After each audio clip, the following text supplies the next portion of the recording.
Most of us, sunny spells at least, temperatures around the high teens and the low 20s. Bye-bye. Looks like things are heating up. Boxed boilers, sponsors of weather on GB News.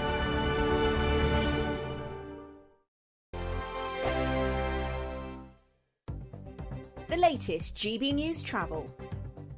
Good evening, I'm Johnny Ratner. Problems along two stretches of the M8. First of all, the motorway is partly blocked eastbound at junction 1 off the Edinburgh City bypass where a lorry's broken down.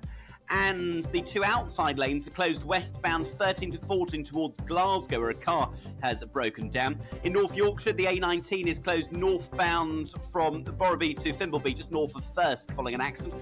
Long queues on the M1 northbound in South Yorkshire just after 36 near Barnsley following an accident, leaving 3 miles of queues on the approach. M180, that is down to a single lane westbound at the M18 near Doncaster following a breakdown. And the A45 is closed out of Birmingham through Small Heath for accident investigation work. And long delays on the Kent stretch of the M25. The two outside lanes closed anti-clockwise for Darren for a lorry's broken down. That's the latest. You can stay up to date throughout the day by visiting our website, gbnews.com. Celebrate a spectacular summer with your chance to win an incredible £30,000 in tax-free cash in our Great British Giveaway. It's the biggest prize of the year so far, and it's totally tax-free. What would you spend that on? Luxury holidays, a new car, or just put it away for a rainy day? Whatever you do with £30,000 in tax-free cash, make sure you don't miss out on a chance to make it yours. For another chance to win £30,000 in tax-free cash, text CASH to 63232. Text costs £2 plus one standard network rate message. You can enter online at gbnews.com/win. Entries cost £2, or post your name and number to GB07 PO Box 8690 Derby DE1 9TT. UK only. Entrants must be 18 or over. Lines close at 5 p.m. on the 30th of August. Please check the closing time if listening or watching on demand. Good luck. Welcome to State of the Nation, daily plunge into the stories shaping our country. I'm Jacob Rees-Mogg, and Monday to Thursday we bring you the insights, the facts, the truth about how our country is being governed. Because what happens in Downing Street matters down your street. Tune in to State of the Nation every Monday to Thursday, 8 to 9 o'clock.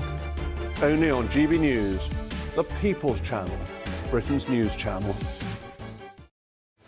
I'm Patrick Christie's. Every weeknight from 9, I bring you 2 hours of unmissable, explosive debate and headline-grabbing interviews. What impact has that had? We got death threats and the bomb threat and so on. As time passes, she could have said storm. You made my argument for me. My guests and I tackle the issues that really matter with a sharp take on every story. It went everywhere. Something practical could be done. Or I can become something different. Patrick Christie's tonight from 9 p.m. only on GB News, Britain's news channel.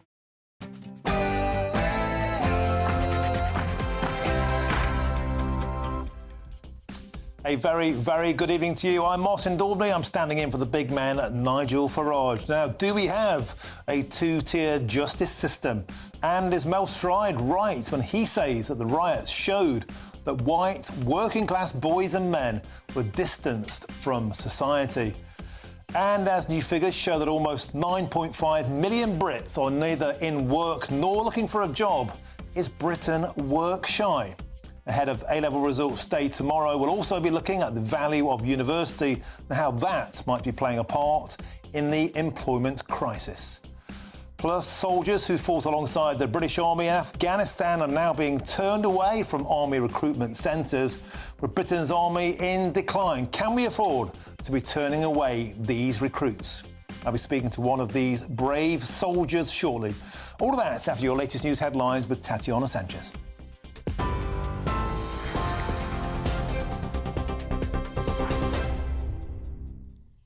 Martin, thank you and good evening. The top stories. Well, Reform UK leader Nigel Farage has no future in the Conservative Party, no matter who replaces Rishi Sunak as leader. That's according to Tory leadership candidate Mel Stride. Mr Stride today confirmed that he wouldn't allow him to sit on the Conservative benches in the Commons. It means that all of the 6 candidates to replace Rishi Sunak as leader have declined to work closely with Mr Farage. The position is in contrast to Sunak, who twice told GB News last year that Farage could join the party, saying it was a broad church. Breaking news this hour, train drivers are to vote on a new offer aimed at ending their long-running pay dispute that has been announced by the ASLEF union. ASLEF said the offer was made in talks at the Department for Transport, which started after Labour won the general election following months of stalemate under the Conservative Party. The offer is for 5% for 2019 to 2022, 4.75% for 2022 to 2024 and a further 4.5% for this year and next, that is, according to ASLEF. The drivers are being recommended to accept the offer, which would end the long 2-year dispute, during which they have taken 18 days of strike action, as well as refusing to work non-contractual overtime. In other news, the Australian Department of Foreign Affairs has confirmed an 11-year-old girl stabbed in Leicester Square is an Australian tourist. Australian consulate officials in London are offering support to the girl's family. It's also been reported that the victim, who suffered 8 stab wounds to the face, neck and upper body, will likely require plastic surgery. A woman has been jailed for admitting to sending a threatening message on Facebook in the wake of the recent riots and disorder across the UK. 53-year-old Julie Sweeney sent the following Facebook message on the 3rd of August. She said, "Don't protect the mosques, blow the mosque up with the adults in it." A judge has encouraged prosecutors to consider charging offenders who played central roles in the recent disorder in parts of the country, a charge that carries a maximum sentence of 10 years. Violent attacks against women on British railways have more than doubled since 2021. New data shows the number of crimes against women and girls rose by 50% and the number of sexual offences jumped up by 10%. Unacceptable behaviour such as touching, upskirting or indecent exposure is being experienced by women more than ever, with 51% of female victims stating that other rail passengers intervened to try to help. Safeguarding Minister Jess Phillips earlier said violence against women and girls is a national emergency. And Ukraine's top commander says 100 Russian prisoners of war have been captured in the Kursk region. It's after Ukraine launched a surprise offensive that President Zelensky has admitted was easy and met with little resistance. It comes as the Russian city of Belgorod has declared a state of emergency amid daily Ukrainian shelling that the governor says is destroying homes and killing civilians. And those are the latest GB News headlines for now. I'm Tatiana Sanchez. More from me in an hour. For the very latest GB News direct to your smartphone, sign up to News Alerts by scanning the QR code or go to gbnews.com/alerts.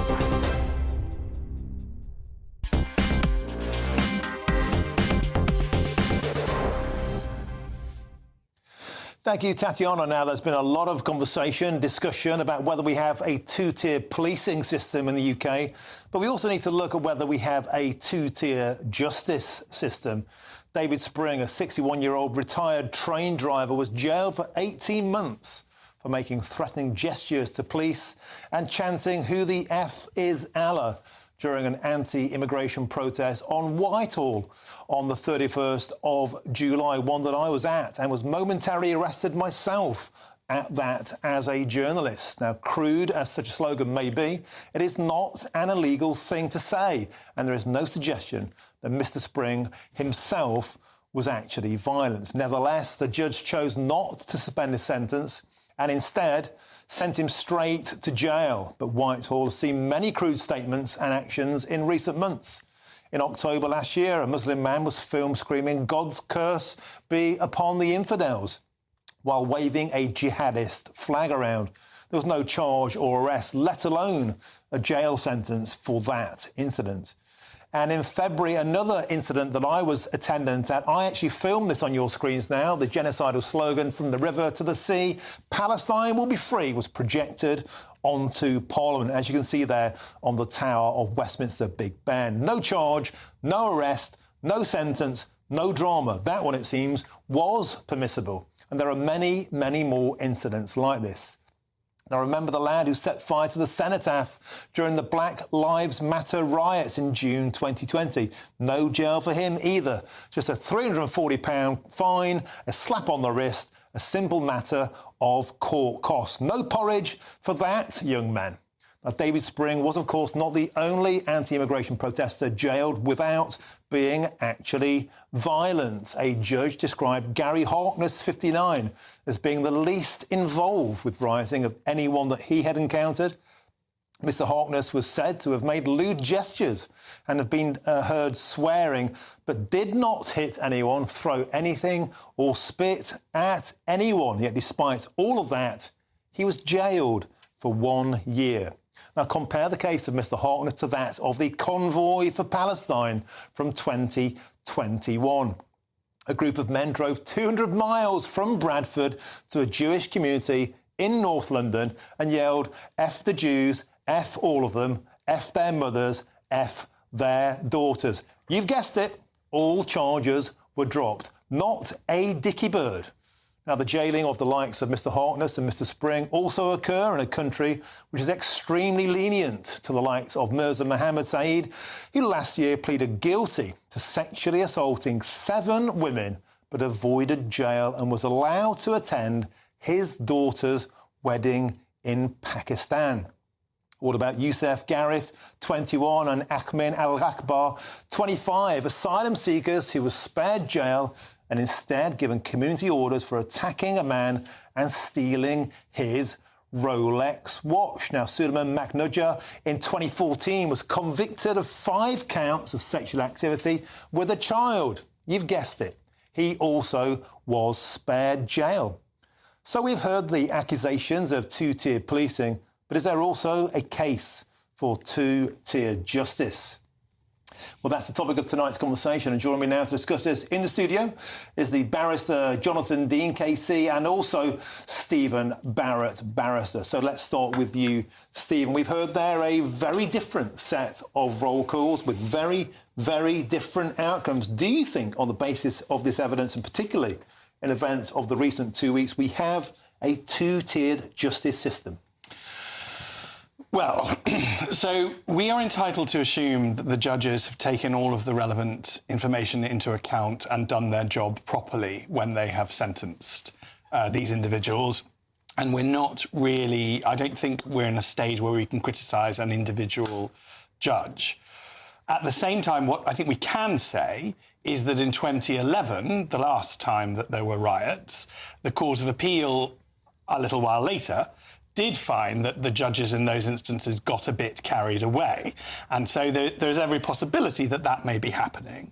I think for your viewers, what is perhaps more important, what is perhaps more interesting, and what I consider a constitutional point, is what is going on with sentencing in this country. Because if you don't get sent to prison for an offence that lots of people consider serious, like the downloading of paedophilic images, and yet you do get sent to prison for things that people don't actually consider that serious, well, then sentencing has fallen out of alignment with public understanding. And I think that that's because sentencing has been really taken out of the public's purview. It's a political choice, how you sentence anybody for a crime. You know, whether you think murder is important or not important is your political choice. Whether you think rape is more important than murder or less important than murder, these are political choices. But to my mind, they used to be the purview of the people. The people used to be able to say, actually, do you know what? We think that's a very serious offence. And do you know what? We don't think that's a very serious offence. And because of the rise of things like the Sentencing Council, this attempt to put power outside the democratic process, leave it in the hands of experts, I do worry that the political choices are not being made by the people who are ultimately the arbiters of democracy, ultimately the arbiters of politics. And that will inevitably lead to a two-tier justice system because it won't reflect what they value and what they care about.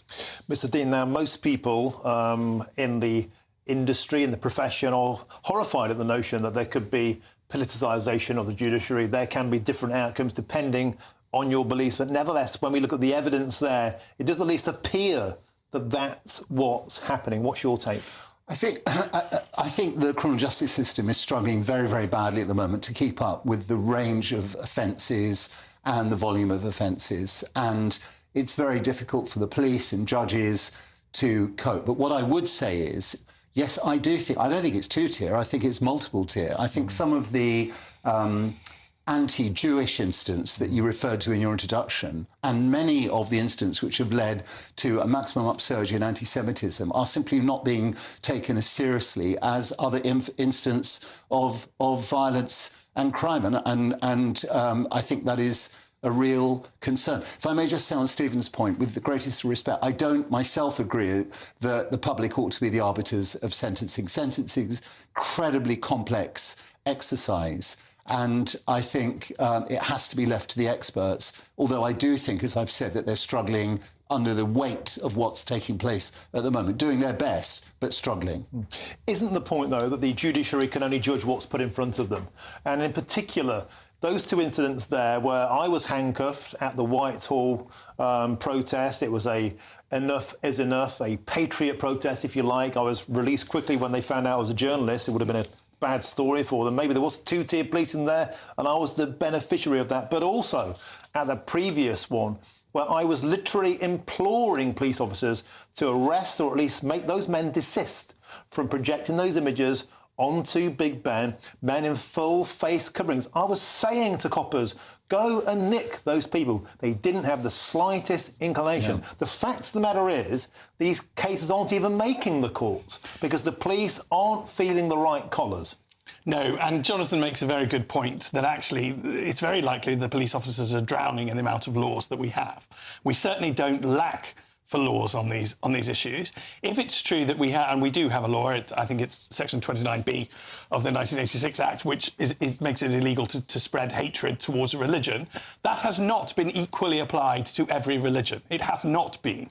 You know, we have watched instances where Jewish people have been maligned and put in fear, and nothing has been done.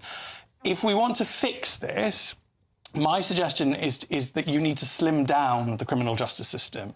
You need to return clarity, reduce the number of individual offences, agree a broad, a system that works, that doesn't put too much pressure on people, and then apply it consistently to everyone. Because I'm only ever about the rule of law. I know I'm sometimes pilloried, sometimes people try and make my position something it isn't.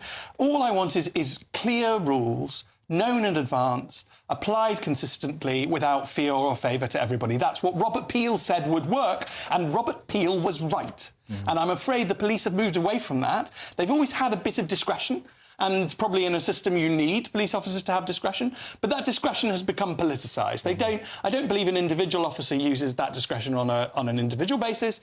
I think those officers use that discretion on a political basis. I think the College of Policing tells them to, and whether any of this has benefited any of us is deeply unclear. I mean, it's just this division that it causes, the inequality, the unequal application of laws is inherently unjust. It will cause tensions and damage to all of us. We are one community, one nation, and I think we need one set of rules that apply to us all. And isn't that the problem here?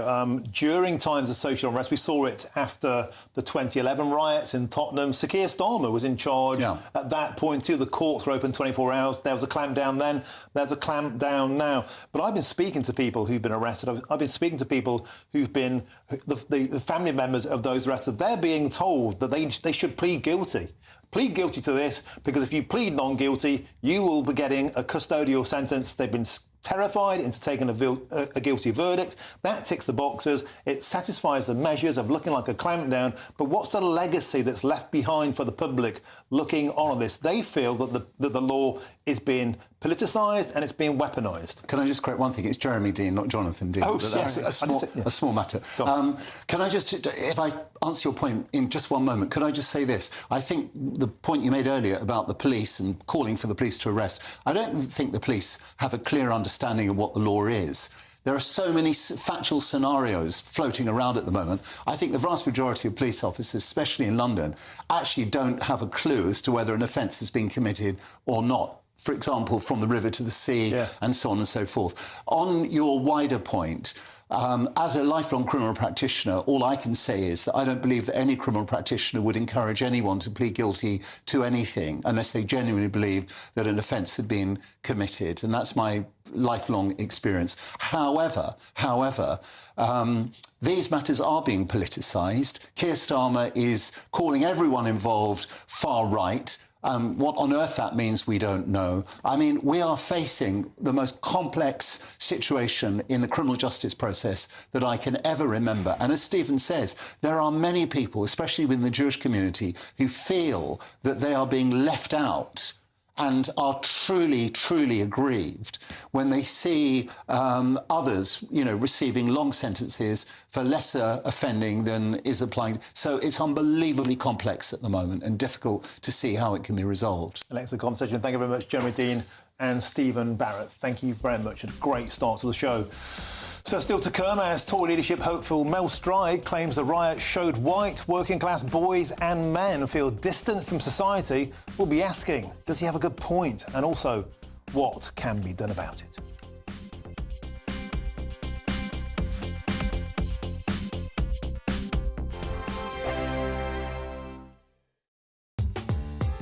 I'm Christopher Hope. From pop stars to politicians, I'll interview anybody in a pub who's got a political opinion. Join me every Friday on Spotify, Apple Podcasts, YouTube or GBNews.com, or wherever you get your podcasts. This is GB News, the People's Channel.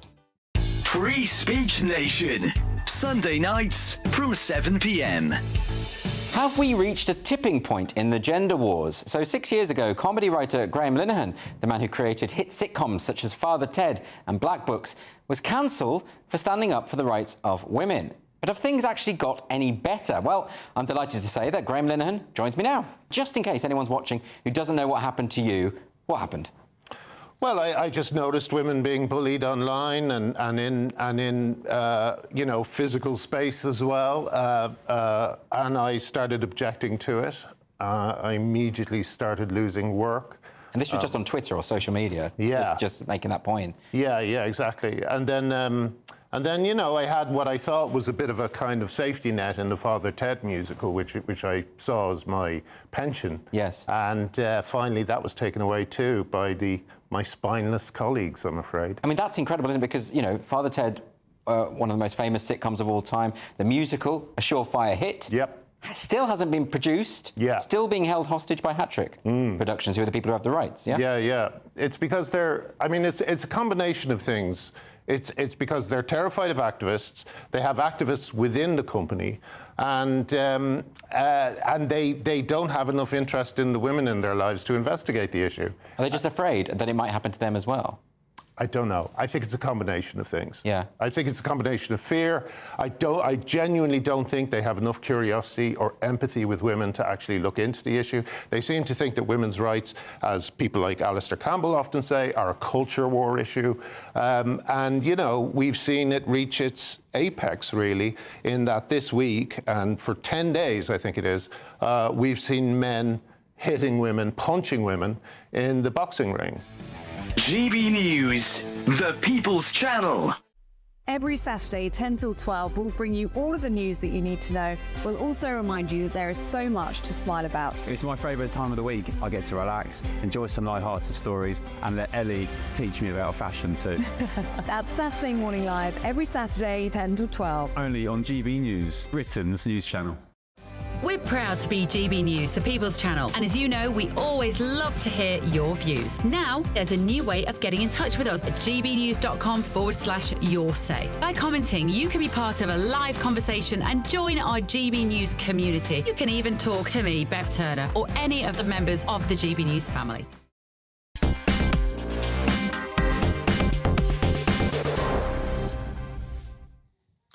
Welcome back to Farage with me, Martin Daubney, sticking in for the big man now. Conservative leadership hopeful Mel Stride MP has said that the recent riots in the UK show that white working-class men and boys feel distanced from society. Mr Stride said that more thought is needed to ensure that this demographic has the kind of opportunities that society has, such as job security and home ownership. Now, according to the Financial Times, 7 out of the 10 most deprived areas in England have experienced rioting in recent weeks. Are the two events connected? Well, joining me now to discuss this is the academic Dr. Lisa Mackenzie. Welcome to the show, Lisa. Always a pleasure. I greatly value your opinion on many, many things. Let's kick off on this. You are a resident of Ashfield. That's Lee Anderson's patch, a place I know well. I stood as a candidate in the election in 2019. My mum has lived there for 30 years. It's a microcosm of everything we're talking about here. Is it fair to say that the opportunity doesn't exist to these demographics? They are left behind, they seem to be thrown on the scrap heap, and as a consequence, their frustrations, they boil over and culminated in the ugly scenes of the past 2 weeks. Are these things connected? I would say they are connected. This is something that I've been researching and writing about for 20 years. The first time I ever spoke about this publicly on television was on Sky News 15 years ago. So these things have been bubbling up for a long time. And you've got to think about where the sort of place where I live now and where I'm from, sort of in Ashfield, Nottinghamshire, these were places that were once had high skilled, high value work. And these are, the industrial Britain, that was replicated for working class people all over the country.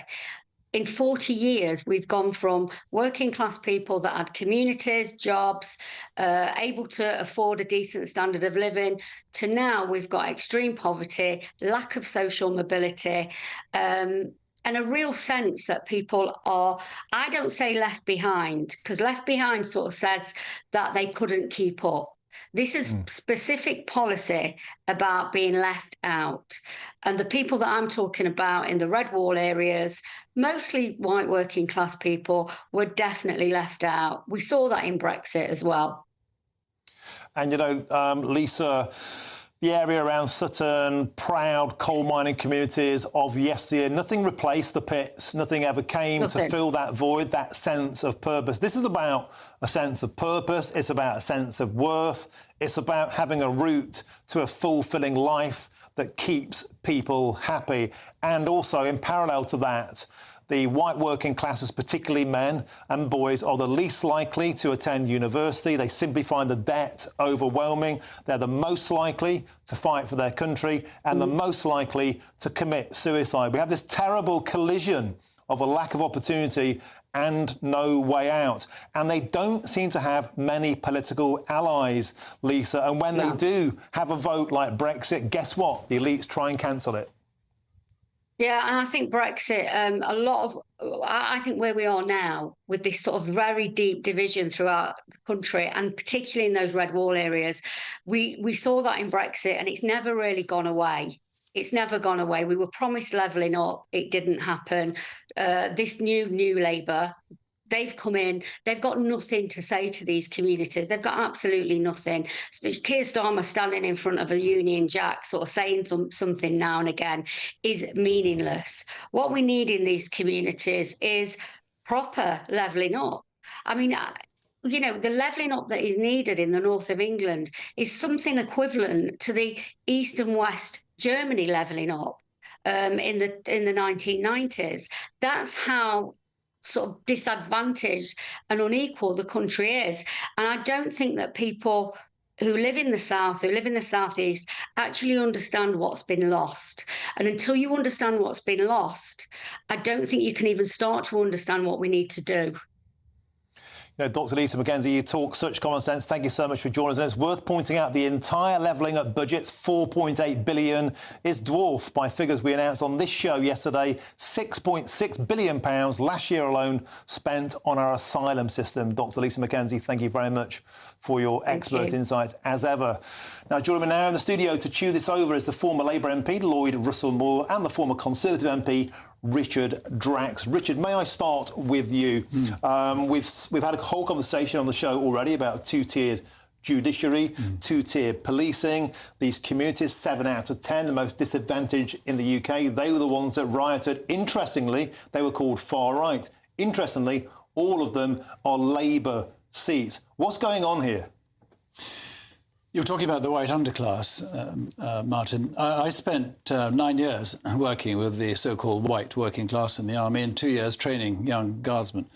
And all I can tell you is that after they've been through several months of training, there are men, in this case, men and women, of course, but in my case, mostly men, who you'd be proud to serve with and, if necessary, die with. And they become the salt of the earth. And what's so sad, it takes so little to turn these men round.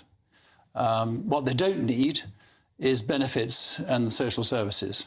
What they do need is a bit of tough love, a bit of leadership, an infrastructure to work with, a good schooling, of course. Parenting helps, which, of course, in many cases is probably non-existent or broken. And in our case, the army replaced that, and we turned these men around. As I say, there'd be men you'd be very proud to serve with, I was proud to serve with, and necessarily die with. And what's so sad is it's so easy to turn them round, and we're wasting all this talent in this country. Lloyd, could I turn to you for your thoughts on this? Because, you know, I find it heartbreaking. You know, I come from one of these communities, and I go back there and I see such a paucity of opportunity. There's a brain drain. People are forced to move away, and when they feel left behind, which they ostensibly do, they swing between the blue rosette, the red rosette. Nothing seems to change. And then, particularly when they have foisted upon them so many asylum seekers, because guess what? The house prices are cheap for the precise reasons they're social depravity. They have things put upon them that they never voted for. In fact, they voted against time and time again. They get fed up and it bubbles up into trouble. For that, they're called far right and slammed in the jail. It isn't part of the problem here. They simply aren't listened to or catered for. In fact, they're called privileged.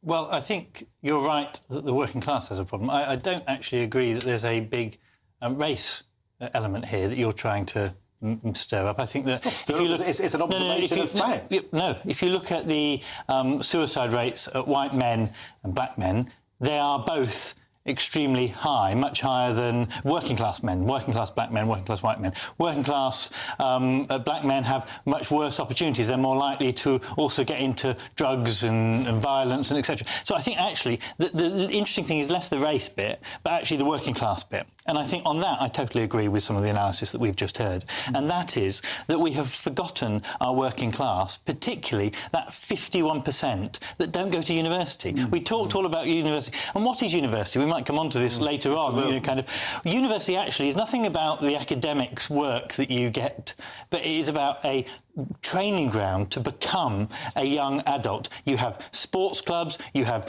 air cadets, you have hiking clubs, you have all the things that make someone a person. But what we see in the working class is they have no access to any of those things. Youth and cadet programmes are completely decimated in our country. Those programmes that gave structure to young people, youth services, have completely gone. And it's not, of course, middle-class people that have suffered because they get university. We are going to make this about race because the facts... Well, you're going to, but that's not where the facts are. I'm going to tell you some facts, and the facts are this. White working-class boys in Britain are the bottom of academia and have been for over 20... Yes, and the next bottom is black working-class boys. So why make the distinction? Because the outcomes... They're both at the bottom, 1 and 2. No, Lloyd, let me finish. The outcomes are simply based on what they achieve academically. And the white lads are at the bottom. And then the black lads are second after that. Show me a single political outreach specifically designed to target them, the neediest. They don't exist. I'll save you the research because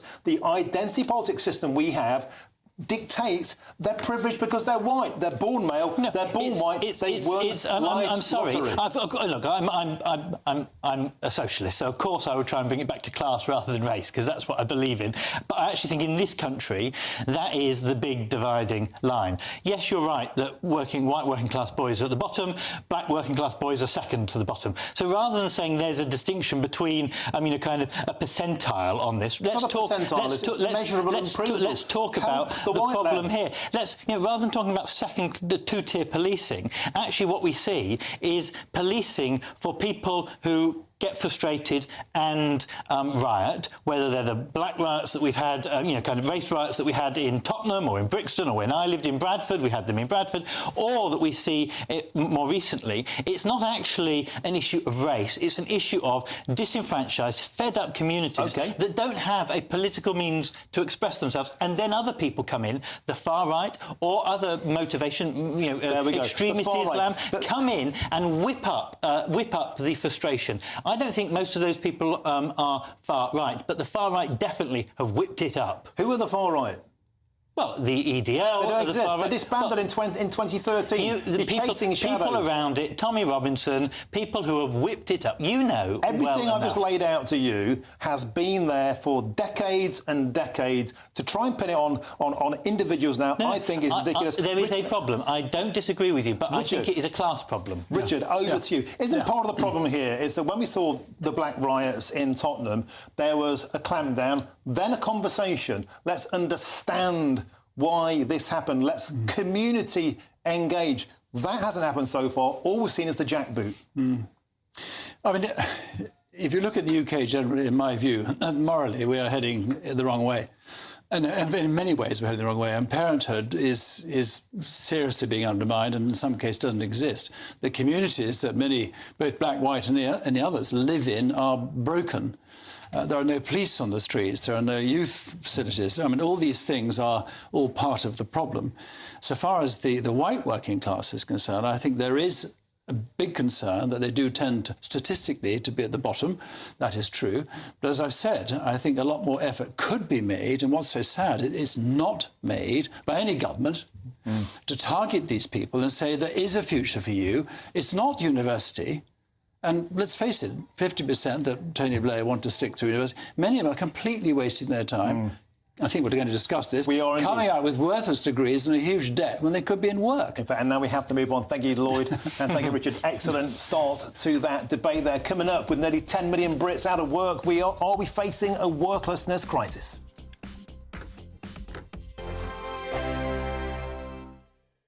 Good evening. Welcome to your latest GB News weather update brought to you from the Met Office. Tomorrow is looking pretty wet across northern areas.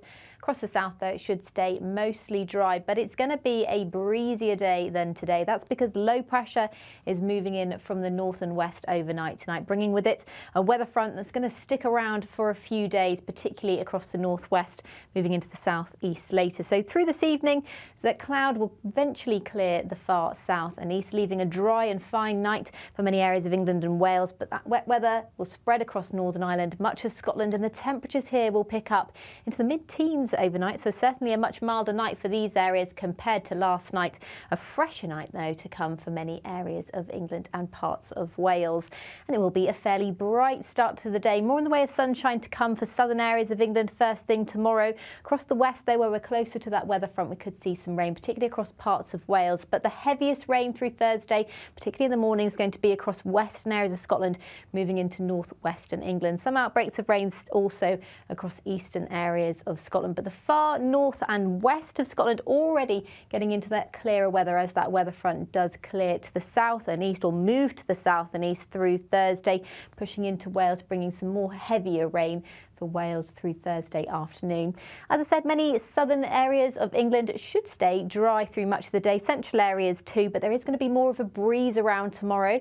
Despite that breeze, temperatures still climbing towards the mid-20s, but a much fresher feel arriving into the northwest. Now that rain will push into the south and east through Thursday night, could linger across the far south through Friday morning, but once it clears away, a day of sunny spells and fairly light winds as well on Friday, so we'll be feeling much warmer.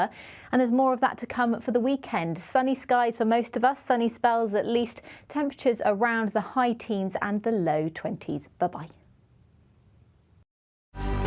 Good afternoon, Britain. Your lunchtime update on the stories that matter across the UK. From breaking news and insightful analysis, inspiring stories and lively debates. You're comparing yourself to a former Prime Minister. Which is it? Stay informed, stay updated, stay entertained. I just don't know how anyone would not want to be there. Every weekday from midday. We are Good Afternoon Britain, only on GB News. Britain's news channel. Hi there, I'm Michelle Dewberry, and I'm going to take a second to tell you all about my show, Dubes & Co. We start off with the issues of the day. We then bring in both sides of the argument. We get rid of the disrespect. And then you throw me into the mix. And trust me, I'll tell it exactly how it is. And then, of course, the magic ingredient, you at home. We mix it all together, and what have we got? In my opinion, the best debate show in town. Monday to Friday, 6 till 7 on GB News, Britain's news channel.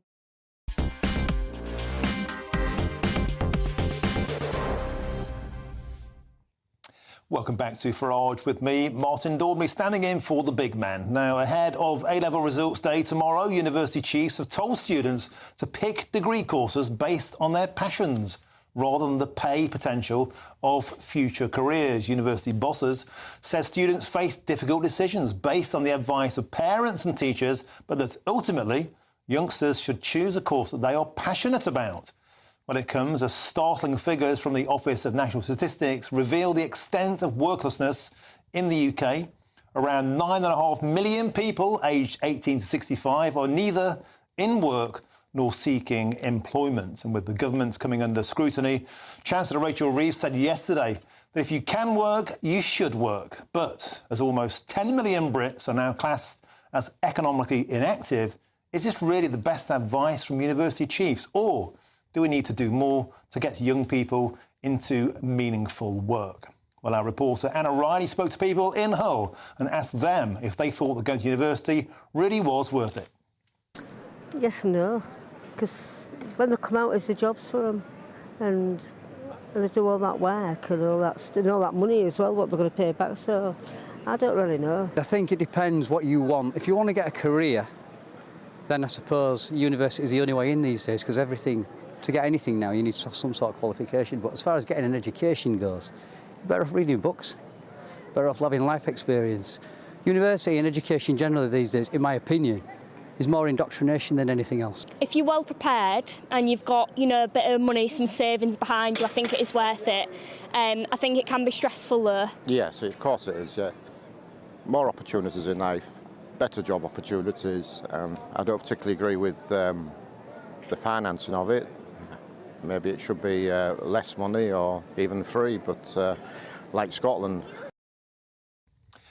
Well, joining us to discuss this, I'm still joined in the studio by the former Labour MP Lloyd Russell-Moyle and the former Conservative MP Richard Drax. Gentlemen, let's start this time with Lloyd. So, quelle surprise, UCAS, the governing body, want more people to do degrees that are their passion. Rishi Sunak said stop doing Mickey Mouse degrees. What's your take? Is there such a thing as a pointless degree?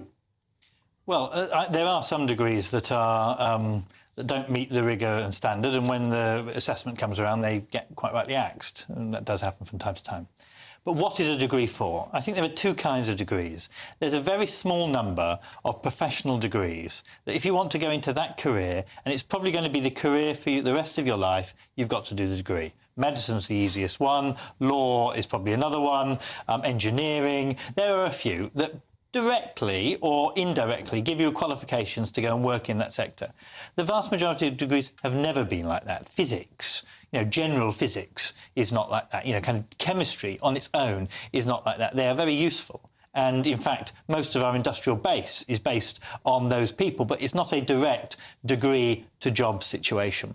And so in that situation, most degrees are about training up that young person to become an adult that can perform at the high level, so that they can be set tasks and let off to go and do them and come back with produced pieces of work, that that they can meet deadlines, but also that that they have some element of socialisation. And that's why universities have student unions and all those activities, because the key part is about making sure you've got good, articulate, socialised people that can go into the workforce at a high level. They can manage people, they can coordinate teams of people, all that stuff. And to tell you the truth, it doesn't really matter what you're studying, because what you're studying is learning to learn, and what you're studying is an access to a library which you can access for numerous numbers of things.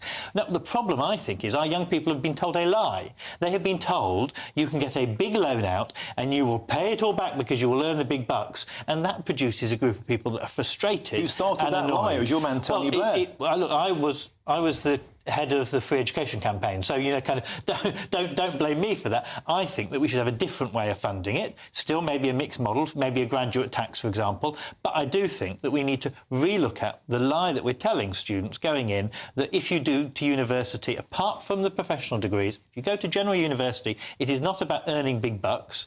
Initially in your career, you'll earn more money if you go and do an apprenticeship, actually, you know, kind of. But it is about life opportunities and growing as a person and learning how to learn, learning how to manage people, learning to be that class of person. That's the reality. But, Richard Drax, is it learning for learning's sake? Tony Blair said education, education, education. Have we not got an oversupply of graduates now? And more to the point, back to the previous conversation, the working classes look at the cost, the debt at the end of it, it terrifies them, they don't go, so actually university reinforces inequality. Yeah. There is a place for university for people, as Lloyd was saying, doctors and so forth. Of course, they have to go there to get the qualifications and then become doctors and so forth. I think Tony Blair started this 50% of young should go. It then became a sort of stigma if you didn't. I think the schools were then forced to, or students who shouldn't go to university, to go for A-levels and go to university when quite clearly they were not capable of doing that. My own experience, I joined the army. I would have hated university. I wouldn't have fitted in there at all. And I think there are many people like me who weren't academic, who are now in university, who frankly shouldn't be. I haven't got the stats as to how many go and then leave, but I suspect it's probably quite high. And far better life experience. I totally agree with Lloyd. Some get it at university, but others, not suited for it, would get it in the outside world in a job. And I got huge life experience as in my time as a soldier. And I met many other apprentices, which I think is a hugely beneficial thing to do. We should really push that out and better support it. That is another opportunity for young who are not suited to university life. I think the German system, if you ask me, is probably something we should emulate more. Now, in Germany, if you were an engineer and went to university, you would struggle to find a job because they say they want their engineers to do an apprenticeship first. And after you've done an apprenticeship, you can convert it to a degree, but actually they want their engineers practical skills. So I do wonder if actually we should be mixing and matching a bit more and saying to people, if you want a degree, that's fine, but there are many pathways of achieving it. OK, can we quickly talk about the fact there are 10 million Brits who aren't even seeking employment? The benefits problem is a massive, massive problem. The benefits problem is terrible. I mean, it really is appalling. My own view on this, and I don't think Lloyd will be very keen on this idea, but I pushed for national service, not in the armed forces necessarily, but similar to what Rishi Sunak said, that those who do not work and who refuse to work lose their benefits and are told you must go and do X, Y, or Z, a charity, the border force, or the armed forces, if that's indeed what they want to go and do. It is unacceptable to sit in your backside and take benefits from other people who are working. It's just not acceptable. I'm afraid we have to leave it there. Richard, Lloyd, we've simply ran out of time. Excellent, thank you. Now, swiftly moving on, all 6 Conservative Party leadership hopefuls have now said that Nigel Farage, the leader of Reform UK, would not be welcome in the party. Candidate Mel Stride told GB News' political editor Chris Hope that Farage wants to destroy the Conservative Party and he wouldn't be allowed to be a member. Tom Tugendhat, Dame Priti Patel, Kemi Badenoch, Robert Jenrick and James Cleverly have all previously said that Farage would not be welcome. Well, thank you to my panel. Up next, the British Army are facing a serious recruitment crisis, yet highly trained Afghan soldiers who previously trained with British forces are being blocked from joining. I'll be talking about this with Jamal Barak, who has worked closely with Afghan forces in the past.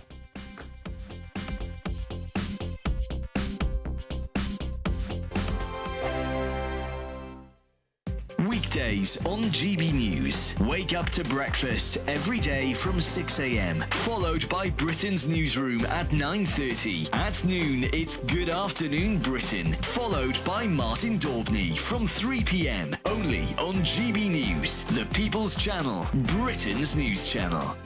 Headliners. Tomorrow's papers tonight. Every night from 11 p.m. Bad news for Liberal mothers who want to score virtue points by transitioning their kids, Lewis. You know, tell us what it is. A California dad is granted full custody of 4-year-old son after boy's mom tried to raise the child non-binary. It's almost like cult-like behaviour. You've got the mother transitioning and then the transitioning the son as well. It's interesting that, you know, it's almost like a religion. You get, you know, if you're a Christian, your kids are probably going to be Christian. If you're, you know, Hindu, your kids are probably going to be Hindu. And if you're transgender, your kids are probably going to be transgender. There's absolutely a causation there. We see plenty of times in videos. This is exactly it. Like, and also we see the children of celebrities and people in particularly sort of liberal environments. It doesn't happen in some village in Indonesia or whatever. Yeah. Anyway, so yeah, there's no such thing as a trans child. There's no such thing as non-binary. What there is are people with mental health issues and parents who want a virtual signal and also want to brainwash their children. This is an egregious example of that, where she was basically taking him to Disneyland, but he couldn't get on a ride unless he wore princess shoes. I mean, really evil, horrible stuff. You know, forced to wear a dress on his birthday. You know, just really nasty stuff. Now, here's the thing. You talk about the court going to him. No, that's not what happened. He took 800 pages of documentary evidence. He took 8 hours of police body camera footage showing this mental behaviour from the mother. And guess what? The courts ruled that the mum got him. They ruled against him. The only reason that he got custody of his child is because, thank God, a child protective services officer randomly got involved, looked into it themselves, and that's how he eventually got custody of the child. So the courts in America are utterly captured. GB News, the People's Channel. Join me, Nana Okoye, for an informative, interactive news programme with a difference. It's fun. It's true. You're not wrong. No one will be cancelled. Lovely. Join me from 3 p.m. every weekend, only on GB News, Britain's news channel. Join me, Neil Oliver, every Sunday night at 6 p.m. on GB News. And if an hour is not nearly enough for you, go to gbnews.com for special extended episodes online every Friday at 9 p.m, where we can truly get into the nitty-gritty of what's going on. GB News, Britain's news channel.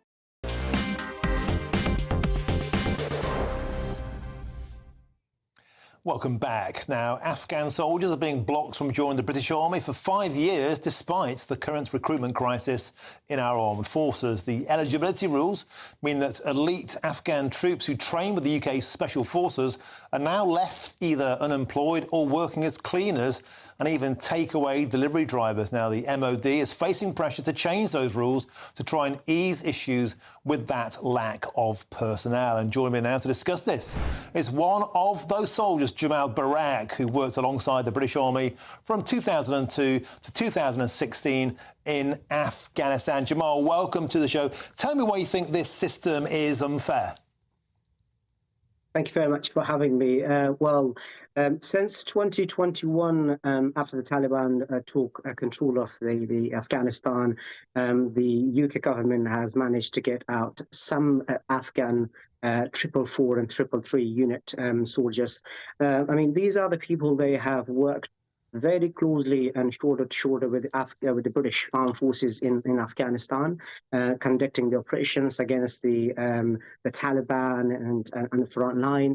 And these people are settled down in the UK now, and the only problem they are facing now is that, you know, because of their immigration status, they cannot join the British Armed Forces. They've been told to wait for 5 years. So do you think that this is prejudice, or are they merely following security protocol? Well, I think it is, it's a government responsibility to change this criteria, the policy, to allow those people. I mean, you know, as an Afghan interpreter, worked for many years on the front line, you know, with the Afghan forces. These people, you know, I think it's significantly important for the British government to take benefit of those people, you know, allow them to join the British government. You know, as we know, there's a massive threats around the world at the moment. So, you know, I've been talking from the last few days to the most senior Afghan soldiers, and the only concern they have is that they have to wait for 5 years. OK, thanks for your expert insight there. Thanks for your service, Jamal Barak.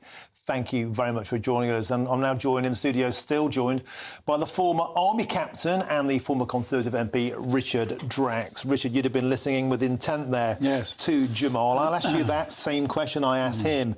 Is this prejudice or is it protocol? Is there actually a very real security risk here? You'd have to ask the MOD directly to get probably the most accurate answer, but I suspect there is a security element to this because, regrettably, there were incidents, very few, where Afghan soldiers who were working with our forces, and I cannot praise those who did, most of them incredibly brave and facing all kinds of terrible threats, and their families still are. Now, there were incidents where they turned on our soldiers. Now, I suspect what the MOD wants is those very brave men, in most cases, who've come back to this country to settle here, spend 5 years here, and then apply. I'm sure the MOD is looking at this closely, and this debate is now live, so I'm sure up there they will be looking at it. But I'm pretty certain this is not, well, I'm certain it's not prejudice. I would agree with you that this is a protocol and a security element in this. And as I understand it, Richard, you have far more expertise than I on this. This 5-year period is actually routine. If somebody wants to join the services like this isn't something that's uniquely applied or applied with prejudice in this instance. It's actually just the protocol to make sure that the background checks can be methodically and thoroughly applied. Yeah, and it makes sense when you think what's happened in Afghanistan and the various, as I've said, the various, not many, but incidents that happened out there. The British Army has to be dead certain that those it recruits are going to serve in all, and not make a terrible blunder in choosing someone who perhaps, in a moment of whatever, and I hope to never happen, turns on our troops. That really would be appalling. So this 5-year rule is perfectly sensible, and as I say, it is not prejudice, it's protocol. Now, briefly, if we could, we have a recruitment crisis. The Army is the smallest size since the Napoleonic era. Is there, in your mind, any protocol here for fast-tracking these individuals through to the front line in our depleted army? Well, I wish we could fast-track our own. More are leaving than joining. And you're talking about the white working class who are, they are, and as I said, I've served with them for 9 years. There are probably thousands of people out there who should be joining the army, and the army should be recruiting them. And let's recruit our own. There are plenty of people out there doing nothing. What better life experience for 3, 4, 5, 6 years, or maybe a lifetime, than the white working class boy joining our armed forces. Super. So, Richard Drax, thank you for joining us, and thank you for your service too. Always a huge admiration for anybody who's got the bottle to stand and fight for their country. Now, coming up next is State of the Nation, and I'm joined in the studio by the man at the helm, Tom Harwood. What's on your menu? Goodness me, mentioning the Ministry of Defence, they've released comment this evening, just in the last few minutes, saying that British weapons can be used within Russia by Ukraine. It's quite a development. We'll be discussing that a little bit later in the programme. But leading on worklessness, 10 million Brits out of work. Is this contributing towards the immigration crisis we're seeing in the country? And frankly, what can be done to get more Brits in work? That benefit bill is soaring, and as those benefit bills rise, taxes are going up too. We're going to have the Taxpayers Alliance on, who have a new report that shows that council tax is 3 times higher. It's risen by 300% since the turn of the century. Pretty extraordinary figures there. Could it be going up even further still? This with inheritance tax set to rise in the autumn statement. Rachel Reeves finding all sorts of taxes to raise, despite her promise not to raise taxes on working people. Very busy show, and we just have time for something else as well at the end. It will be a bit of a surprise. Stay tuned. Worth waiting for. Thank you very much, Tom Howard. And again, thank you very much, Richard Drax. Now, State of the Nation is up next. I'll be back tomorrow, 3 till 6 p.m. on the Martin Dunbar Show. Thanks for joining us. It's been a superb evening, and enjoy the rest of the evening with this man, Tom Howard. First, though, it's time for your weather with Annie Shuttleworth. Looks like things are heating up. Boxed boilers, sponsors of weather on GB News. Good evening. Welcome to your latest GB News weather update brought to you from the Met Office. Tomorrow is looking pretty wet across northern areas. Across the south, though, it should stay mostly dry, but it's going to be a